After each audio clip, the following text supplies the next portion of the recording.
Hey everyone, so today we are going to take a look at the latest statements made by Trump, either at his rallies or whatever conventions he's been at lately. And we're going to look at what some of his supporters might have been saying. And we're just going to spiritually discern these things because not everyone is paying attention to all of these events and the statements that he is making, and some of these are totally blasphemous. Some of them really might just go right over your head if you're really not paying attention. So I want to bring some attention to them and just kind of paint the picture of what's happening in the world right now in regards to this man and his fellow believers. She's worse than he is, I'll tell you right now. I want to be nice. They all say, I think he's changed. In this video, Trump is referencing the attempted assassination on his life, and he will motion to his ear to kind of confirm that for you. But what he is talking about here is that there were reports that he was going to change after this event, that there were a lot of people saying that he was giving credit to God, that he was a changed man, and that he is more faithful to God now, and that there was going to be a positive change in his life. Well, he confirms out of his own mouth that that is not the case. So let's just take a listen. He's changed. I think he's changed since 2 weeks ago. Something affected him. No, I haven't changed. Maybe I've gotten worse, actually, because I get angry at the incompetence that I witness every single day, the way millions of people are pouring into our country. So you heard it from his mouth that he didn't change, and if he did, he changed for the worse. So this is a warning, and you know we're kind of testing Trump here. We're testing his fruits, and you know when this first happened, and he raised his fist on the stage and said, "Fight, fight, fight." That's quite the opposite of what Yahushua Jesus would have said. He would have told you to turn your other cheek. And we're seeing quite the opposite. We want a landslide that's too big to rig. So I want to point out here that this is the most replayed part of this entire live stream. And that's for a reason, because he says two crazy things in one short section. If you want to save America, get your friends, get your family, get everyone you know, and vote. Vote early, vote absentee, vote on election day. I don't care how, but you have to get out and vote. And again, Christians, get out and vote just this time. You won't have to do it anymore. 4 more years, you know what? It'll be fixed, it'll be fine. Well, here's another warning. He's telling you that he's going to be king. That's literally what he's saying right now. People will laugh, they will not hear what I'm saying, and they will reject what I'm saying. But this is a warning that you will not need to vote anymore, because literally, he is the last president. There will not be a reason for you to vote anymore, because this is all going to hell in a handbasket. That's what he's saying. But there's more. Let's just keep listening. You won't have to vote anymore, my beautiful Christians. I love you, Christians. I'm not Christian. You Christians, I'm not Christian. So people have been debating on what he has been saying here. Some people think he's saying, I'm a Christian, but I hear I'm not Christian, and his body language confirms that. He is shaking his head no. This is probably a slip of the tongue. He didn't want to say something like this, but he did, because he's somehow accidentally telling the truth at this point. You Christians, I'm not Christian. I love you. Get out. You got beautiful Christians. I love you, Christians. I'm not Christian. I love you. Get out. You got to get out and vote.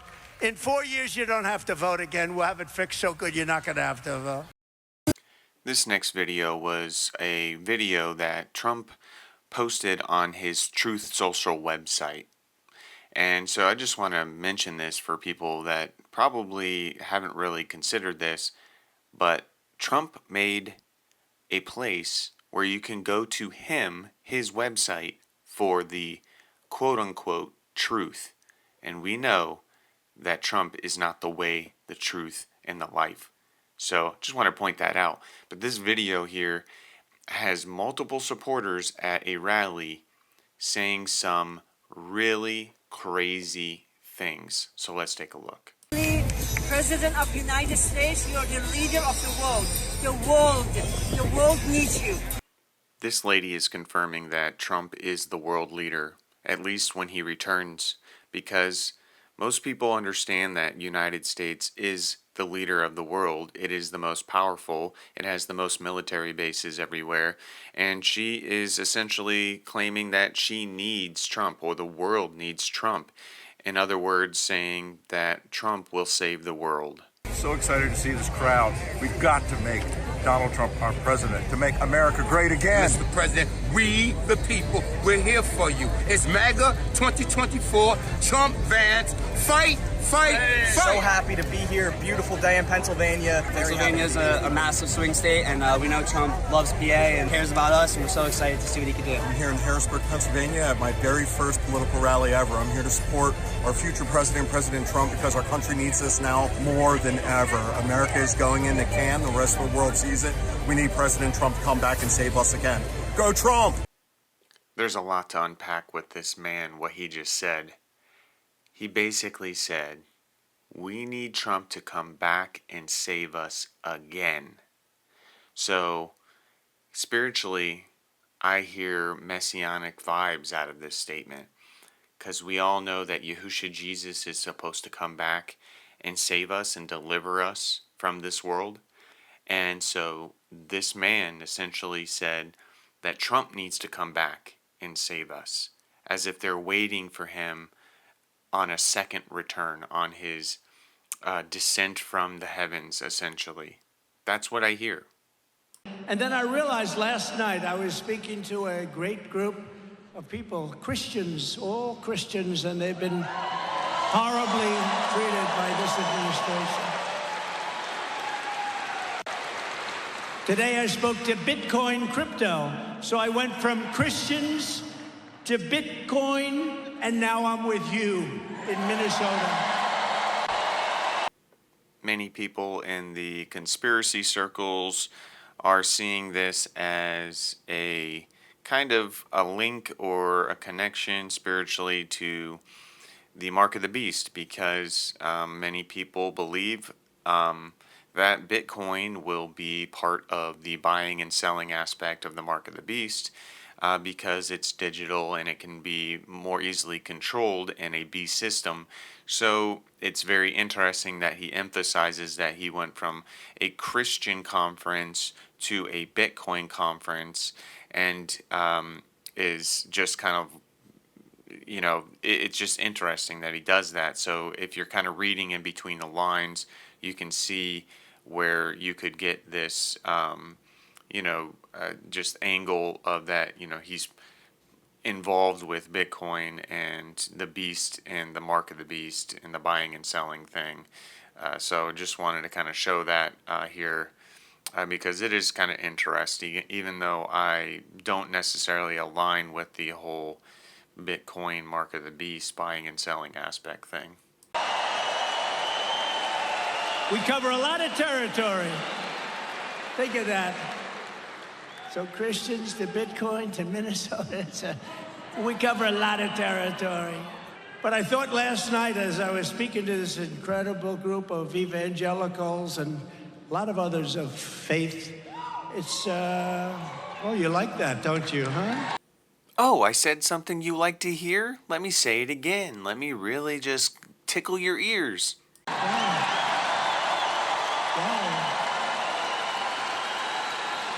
Wow. That means our country's coming a long way, because you put faith back, you put religion back into our country, it's going to be a much better place. I'll tell you that.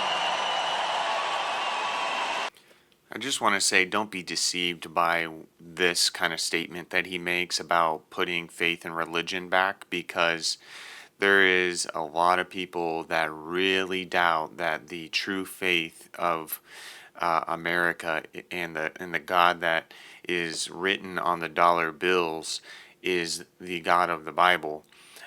When you have the dollar bill that literally has a pyramid from Egypt and the Eye of Horus on it, and the borders, if you didn't know this, are literally the borders of the North and the South of United States are tons of obelisks, and that's how our capital is designed. Obelisk with a dome. It's a big ritual Roman, Egyptian, Babylonian, you know, empire that we live in. So it's very hard to believe that our country is is of the Bible, because, or even inspired by it. When we have the Constitution that allows you to essentially worship any god, freedom of religion. You can do whatever you want and worship any god you want, when the first commandment of the Ten Commandments is to have no other god before him. So you cannot claim that this country was founded upon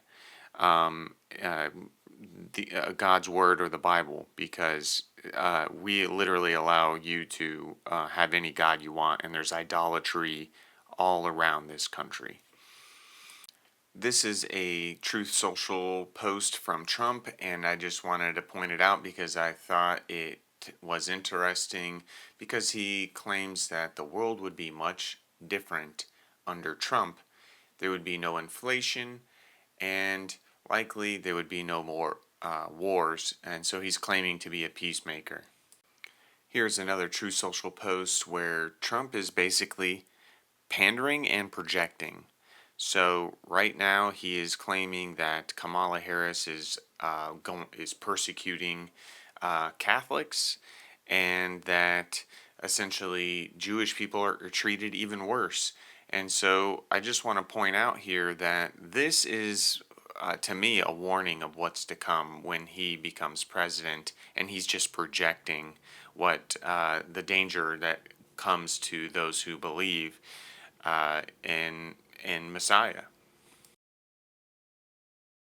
5th anniversary of Normandy. I'm going to ask again. What do you pray for? I know you don't like to really talk about this, but I think most people across the country see you as an important figure, a critical figure at a desperate time for the country. They think that.